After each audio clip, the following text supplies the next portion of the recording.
So the name of my project is Mitigating Particulate Emissions from a GDI engine, which is a gasoline direct injection engine, through the use of ethanol blended gasoline. Now, my project is basically about this new type of engine, which is a gasoline direct injection engine, which offers significant fuel economy over traditional gasoline engines. So this is really great for the consumer. However, it's not so good for their health or for the environment. This is because they can produce a large amount of particulate matter, which is known carcinogen, and as a result causes cancer and premature death.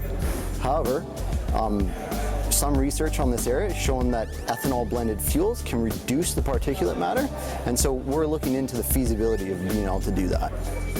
So for the automotive sector itself, our project helps because it's going to explain to them, or it's going to give them information on how they can reduce their particulate matter emissions for these engines.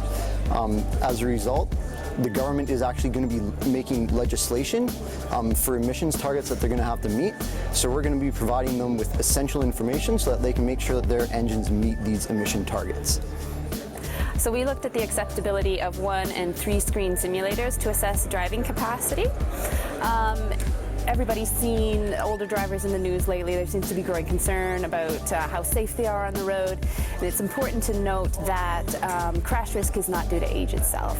There are lots of things associated with aging, such as declines in physical and cognitive abilities, and it's these declines that are associated with increased crash risk. So knowing this, it's not fair to be revoking licenses based on age itself. So what we need is the proper screening tool. Obviously, on-road tests are the ideal, the gold standard, but there's risk issues associated with them, and they also have limited capacity and can be expensive. So simulators are another option.